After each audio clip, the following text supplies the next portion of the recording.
Oh. Hi, everybody. This is Tom. I'm Antonio. And before we start, a disclaimer. This is not a home tour video, okay? In fact, by the time you're watching this, most of what you are going to be seeing today, most of what I'm going to be showing you today is going to be already packed away.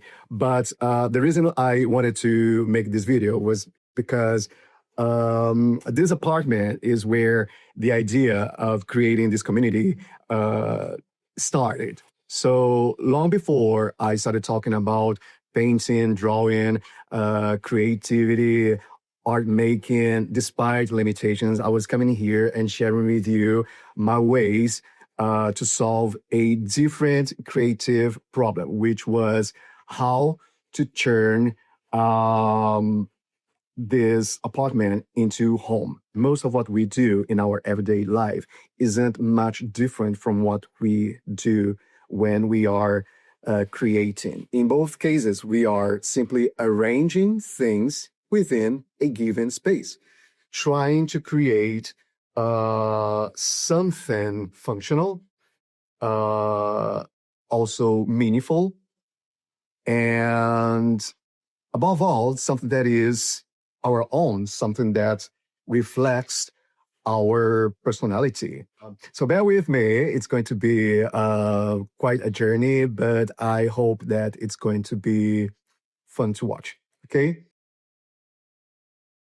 So, composing a painting and arranging a physical room are not fundamentally different things because they use the exact same visual muscles. In both cases, you are dealing with a blank canvas, making use of your abilities, managing your limitations, and dealing with the challenge of creating harmony out of unrelated elements. So, everything I am about to show you is evidence of that. So, let's start with something very practical. This narrow corridor leads to my office.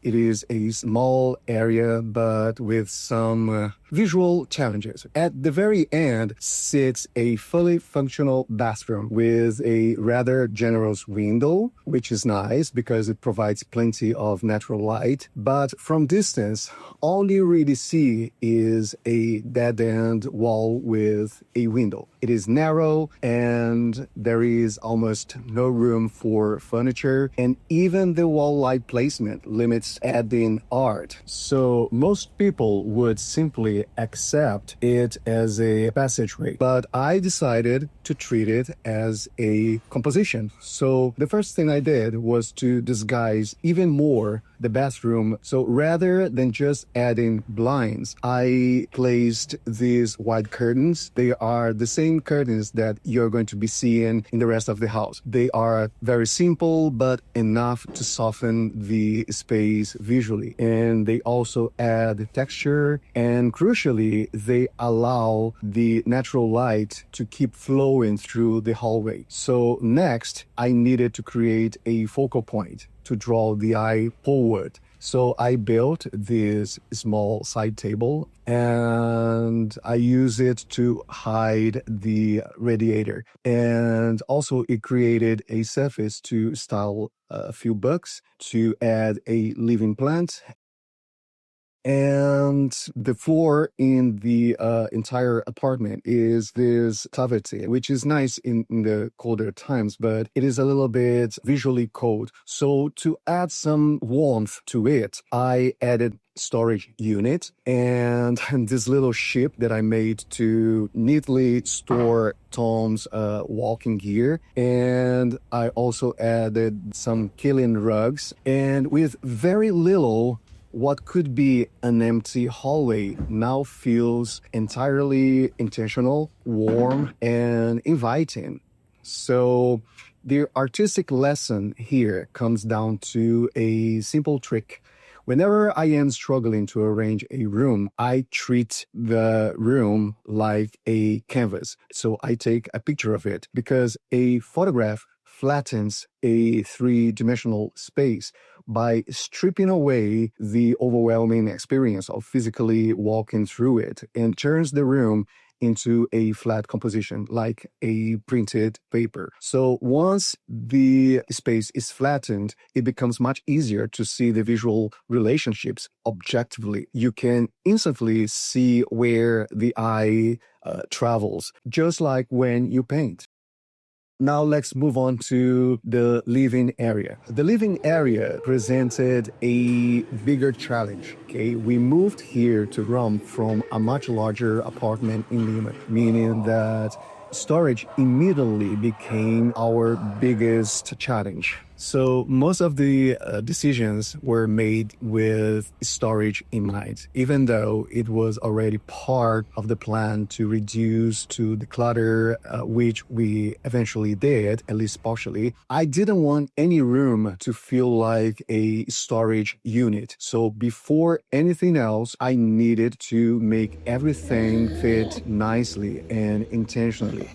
How did I manage to do this here in the living room? The apartment had these two sets of columns, and one of the first things that I did was to close one side and build shelves inside. They store books, of course, because there are far too many books in this house, but they also serve a structural purpose. They help define better the boundaries of the room itself. So architecturally, these three openings here naturally divide the living area into three distinct zones: the dining area, the main central sitting area, and this smaller, more intimate sitting corner here near the entrance, which happens to be one of the first things you see when entering the apartment.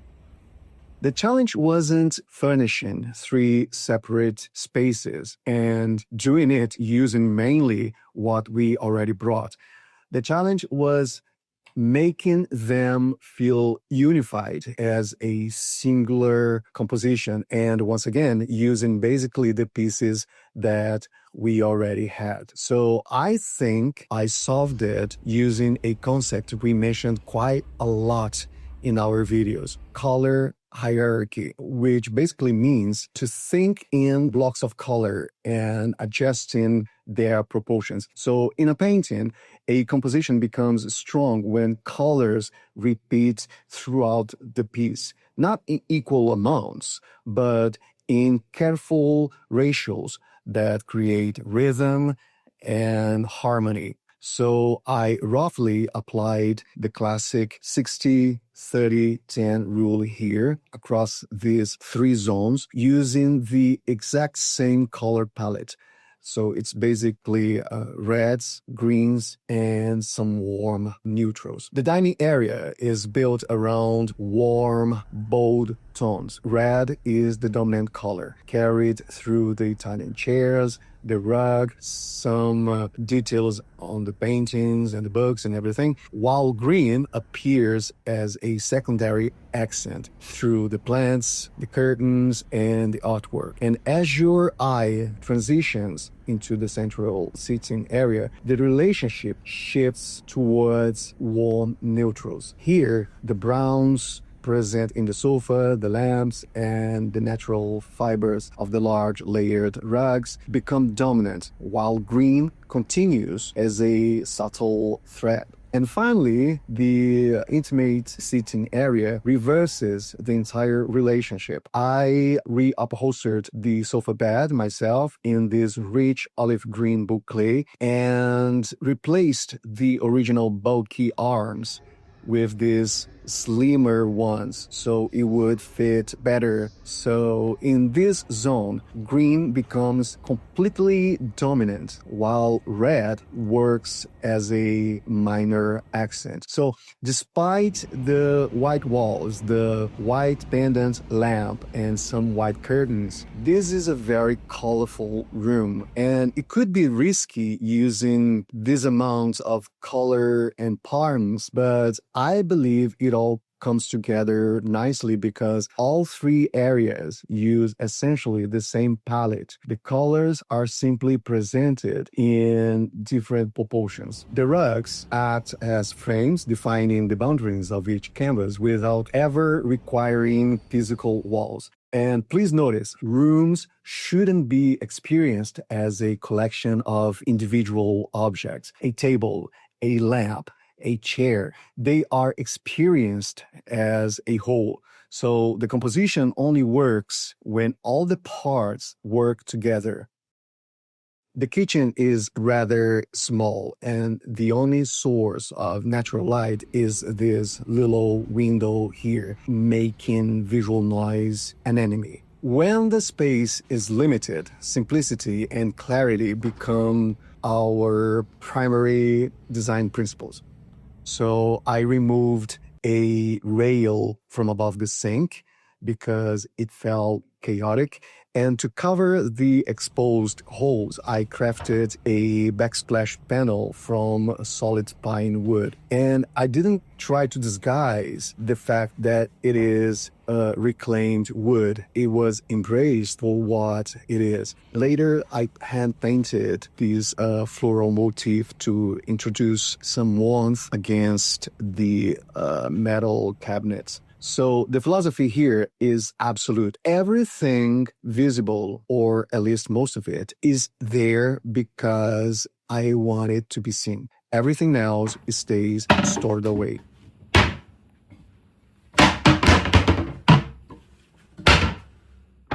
Moving now to the bedrooms. In the main bedroom, the conventional choice was to place the bed against the wallpapered wall. But that meant sleeping with your back to the entryway, creating a subconscious tension. There was also little room for a seating area, and the access to one of the balconies was limited by the bed itself. So I chose to sacrifice that particular balcony by placing the headboard directly against it. So I still have access to the other balcony, but while I effectively gave up access to one of them, I unlocked a vastly superior layout, so I like to think, because the bed now aligns directly with the built-in unit that holds more books, of course, but also some personal items and the television. And placing the bed like that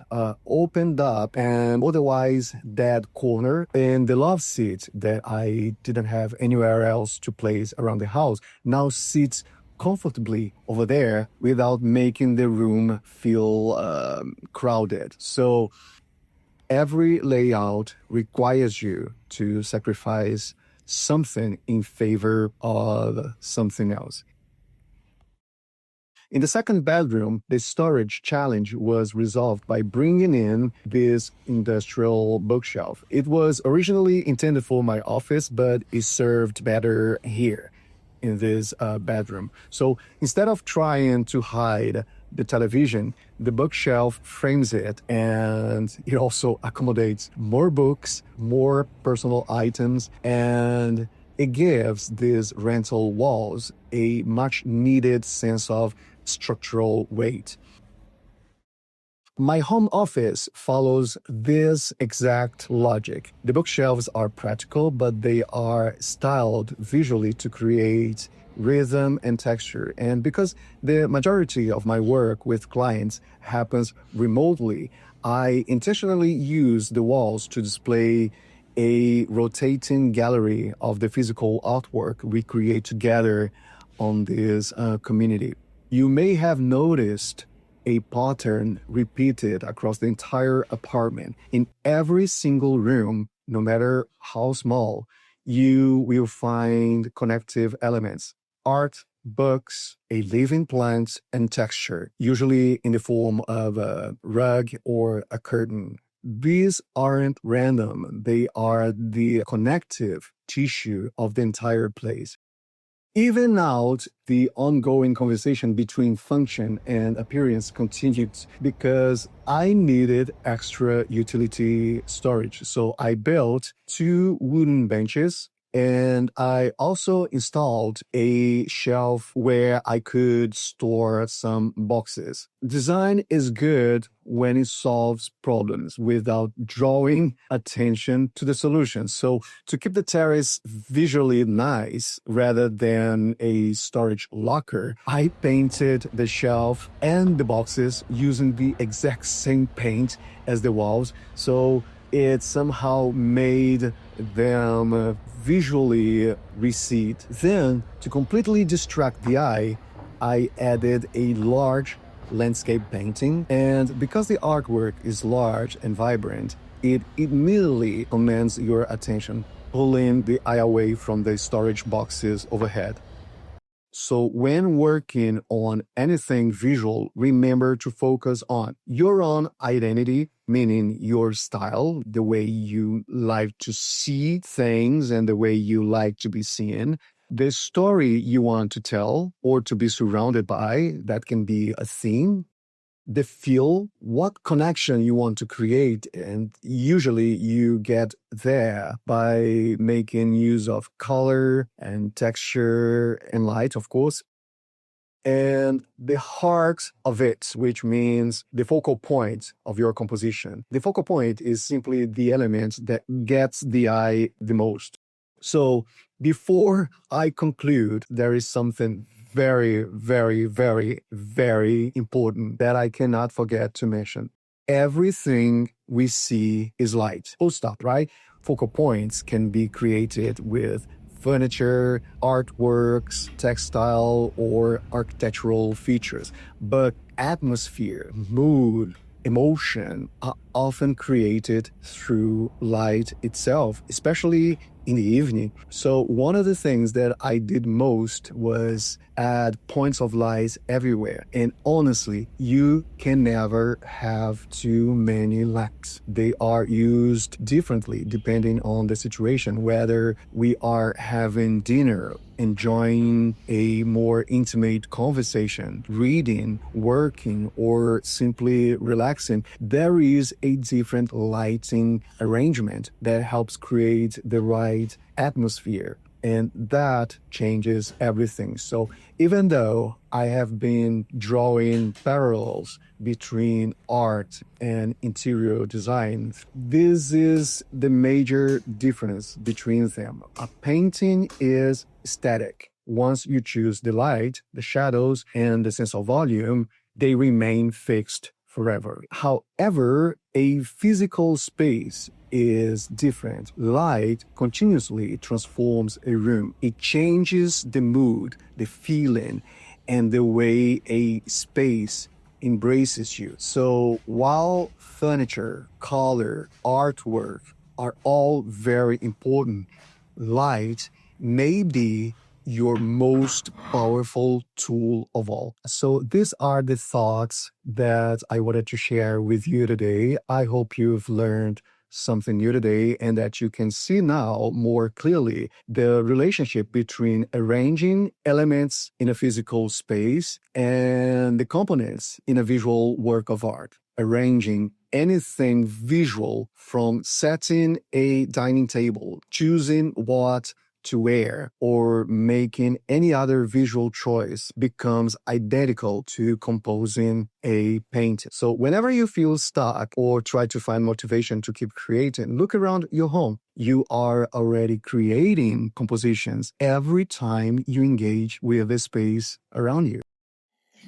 As always, keep on practicing, and thank you for joining us.